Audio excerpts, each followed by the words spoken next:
বাঙালি খানায় সবাইকে স্বাগত জানাই। আপনারা তো পুঁটি মাছের বিভিন্ন ধরনের রেসিপি রান্না করে খেয়েছেন। একবার আমার মতন করে সহজ পদ্ধতিতে আপনিও শিখে নিতে পারবেন ছোট ছোট টিপস সহ। আজ রান্নাটি করব শিলে বাটা মশলা দিয়ে। তবে আপনারা তো অনেকেই পুঁটি মাছের তেল ঝাল রান্না করতে জানেন, এটা কোনো নতুন রান্না নয়। আমি আজকে এখানে কিভাবে পুঁটি মাছের তেল ঝাল রান্না করলাম পুরনো পদ্ধতিতে, চলুন সেটা একবার দেখে নেওয়া যাক ভিডিওর মাধ্যমে। আজকে রান্না করব দেশি মাছের তেল ঝাল। এখানে বেশ কিছুটা পুঁটি মাছ নিয়ে নিয়েছি, সম্পূর্ণ নদীর। পুঁটি মাছগুলোকে বেশ পরিষ্কার করে কেটে ধুয়ে রেখেছি। হাফ চামচ নুন, হাফ চামচ হলুদ গুঁড়ো বেশ মাছের গায়ে ভালো করে লাগিয়ে নিতে হবে। 10 মিনিটের জন্য মাছগুলোকে রেস্টে রেখে দিতে হবে।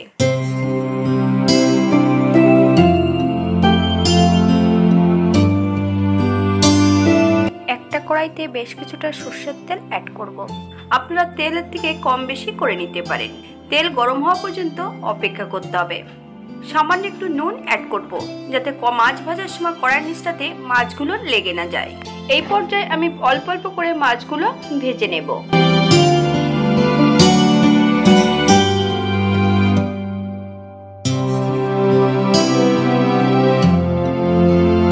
এমনভাবে উল্টিয়ে পাল্টিয়ে মাছগুলোকে ভেজে নিতে হবে। তবে আপনারা আপনাদের পছন্দ মতন মাছগুলো ভেজে নিতে পারেন। আমি এই পর্যায়ে সম্পূর্ণ মাছগুলো তেল থেকে তুলে নেব। আবারও দ্বিতীয়বার একই পদ্ধতিতে মাছগুলো ভেজে নেব।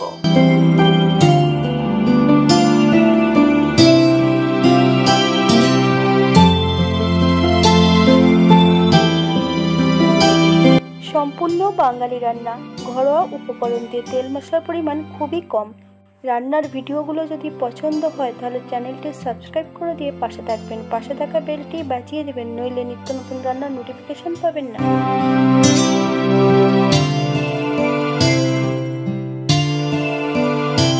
এই পর্যায়ে সম্পূর্ণ মাছগুলো ভেজে নিয়েছি।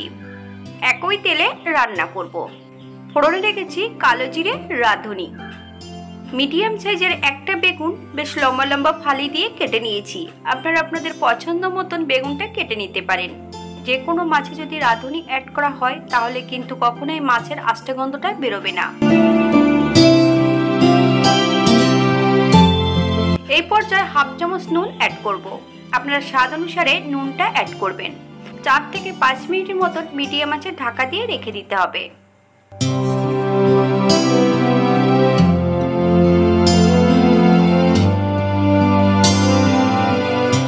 5 মিনিট পর এই পর্যায়ে বেশ কিছুটা কাঁচা লঙ্কা ফালি দিয়ে অ্যাড করব।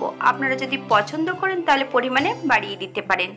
2 থেকে 3 মিনিটের মতন বেশ লঙ্কা দিয়ে ভালো করে ভেজে নিতে হবে। আমি রান্নাটি করছি মিডিয়াম আঁচে।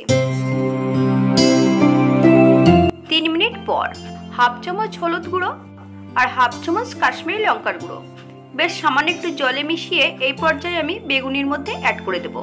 মিডিয়াম আঁচে বেশ ভালো করে কষিয়ে নেব। যতক্ষণ তেল না ছাড়ছে ততক্ষণ বেশ ভালো করে কষিয়ে নিতে হবে।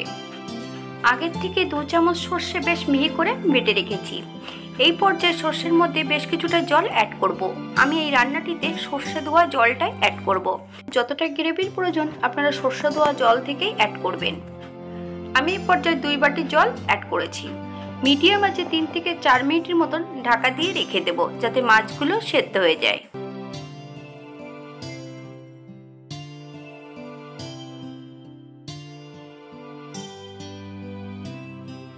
1 চামচ কাঁচা সর্ষের তেল অ্যাড করব। আপনারা যদি পছন্দ করেন তাহলে পরিমাণে বাড়িয়ে দিতে পারেন। 5 মিনিটের জন্য স্ট্যান্ডিং টাইম দিতে হবে, তারপর সার্ভ করব।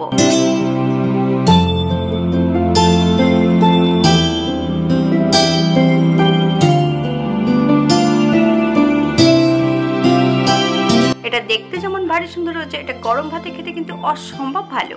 এমন ভাবে একবার বানিয়ে দেখতে পারেন পুঁটি মাছের তেল ঝাল কতটা সুস্বাদু খেতে। আপনারা যদি পছন্দ করেন তাহলে সর্ষের মধ্যে পোস্তটাও অ্যাড করতে পারেন। আজকের ভিডিওটি এই পর্যন্ত। সবাই সুস্থ থাকবেন, ভালো থাকবেন। অন্যদিন নতুন রেসিপি নিয়ে আপনাদের সামনে আবার আমি হাজির হব। নতুন ও পুরনো সকল বন্ধুদের অসংখ্য ধন্যবাদ ভিডিওটি দেখার জন্য।